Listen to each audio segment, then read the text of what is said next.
இன்று முதல் உனக்கு பேசும் வல்லமையை தந்தோம். எமது பீஜாட்சர மந்திரத்தினால் நீ பேசும் தன்மை பெற்று பாடல் புனைந்து கவிகளை இயற்றி பாவலனாகி நாவலனாகி கல்விக்கே காவலனாகி உலகத்தில் உள்ள செல்வந்தர்களை எல்லாம் உனக்கு அடிமையாக்கு. செல்வத்தை விட கல்வியே சிறந்ததென்று நிரூபித்துக் காட்டு. உலகெங்கும் கல்விதான் உயர்ந்ததென்று உன்னால் விளங்க வேண்டும். எமது பூர்ண நல்லாசிகள்.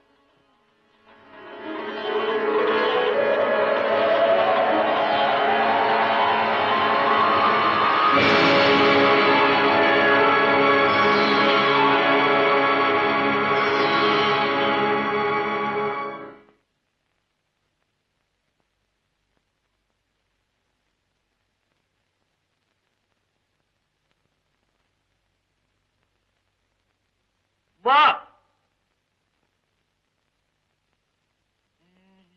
மா மா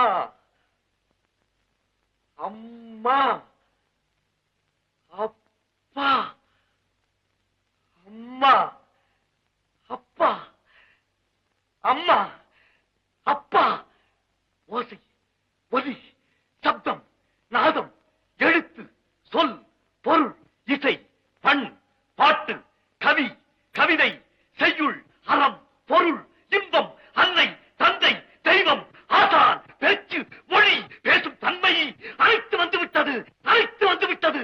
தாயே தாயே தாயே அகர முதல எழுத்தெல்லாம் அறிய வைத்தாய் தேவி. ஆதி பகவன் முதலென்றே உணர வைத்தாய் தேவி. இயல் இசை நாடக தீபம் ஏற்றி வைத்தாய் நீயே. ஈன்றவர் நெஞ்சை இன்று குளிர வைத்தாய் தாயே. அகர முதல எழுத்தெல்லாம் அறிய வைத்தாய் தேவி. அகர முதல எழுத்தெல்லாம் அறிய வைத்தாய் தேவி. ஆதி பகவன் முதலென்றே உணர வைத்தாய் தேவி. ஆதி பகவன் முதலென்றே உணர வைத்தாய் தேவி. அகர முதல எழுத்தெல்லாம் அறிய வைத்தாய் தேவி.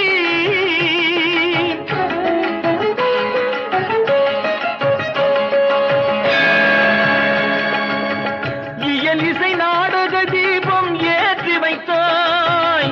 இயல் இசை நாடக தீபம் ஏற்றி வைத்தாய். ஈன்றவர் நெஞ்சை இன்று குளிர வைத்தாய். ஈன்றவர் நெஞ்சை இன்று குளிர வைத்தாய். உயிர்மை எழுத்தெல்லாம் தெரிய வைத்தாய்.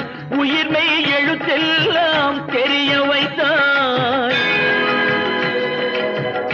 ஊமையின் வாய் திறந்து பேச வைத்தாய் அம்மா பேச வைத்தாய். அகர முதல எழுத்தெல்லாம் அறிய வைத்தாய் தேவி.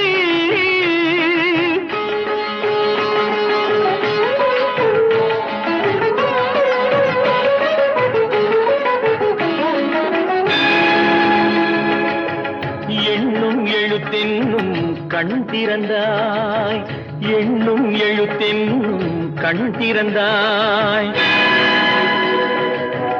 ஏற்றம் தரும் புலமை ஆற்றல் தந்தாய், ஏற்றம் தரும் புலமை ஆற்றல் தந்தாய்.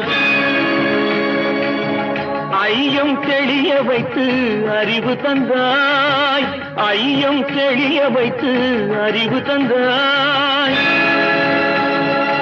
ஒலி தந்து மொழி தந்து குரல் தந்தாய், ஒலி தந்து மொழி தந்து குரல் தந்தாய். ஓங்கார இசை தந்து உயர வைத்தாய் தேவி.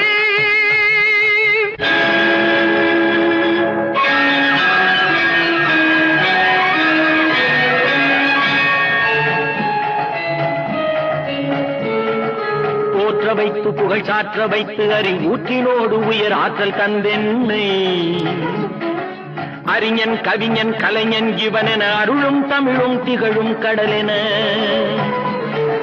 கற்றவரும் கொற்றவரும் முற்றுமே அறிந்தவரும் நித்த நித்தம் புகைந்திட நின்னருளை தந்தருவாய். உற்றார் சுற்றம் உறவினர் மாந்தர் யானை சேனை படையுடை வேந்தரு. பற்றும் பற்றை நீக்கிய ஞானி பலரும் புகழ்ந்திட ஆக்கிய வாணி. தாயில்லாத பிள்ளை என்று வாயில்லாத ஊமை என்று ஆயிரங்களான கல்வி வாய் திறந்து தந்த செல்வி. அன்னை உன்னை சரணமடைந்தேன் தேவி.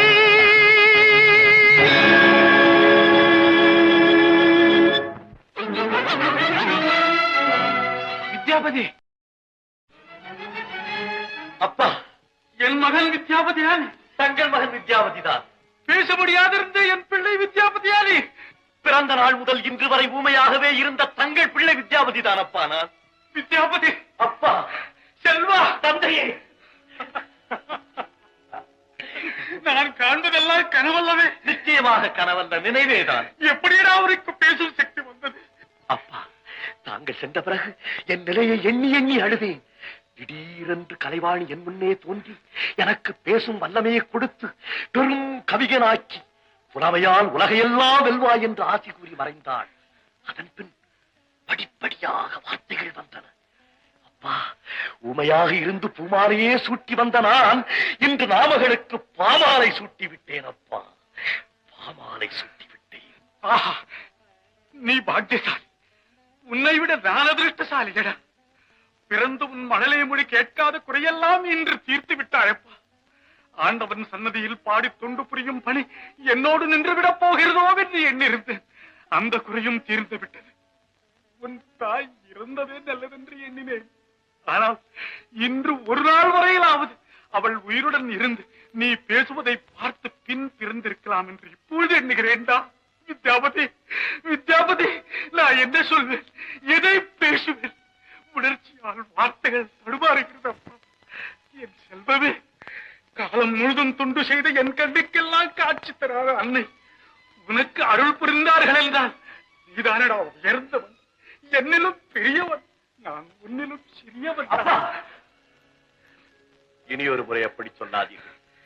உலகிலே இனி நான் எவ்வளவு புகழ் பெற்றாலும் தங்கள் பிள்ளை பிள்ளைதானே.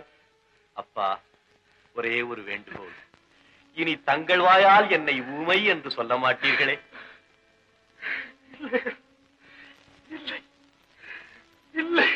என் மகன் புலவன், கவிஞன், பாவலன், நாவலன், கலைவாணியின் அருளை பரிபூர்ணமாக பெற்ற கவிஞன். இனி வித்தைக்கு அதிபதி என் மகன் வித்யாபதி. கலைக்க மாபெரும் திலகம் என் கண்மணி.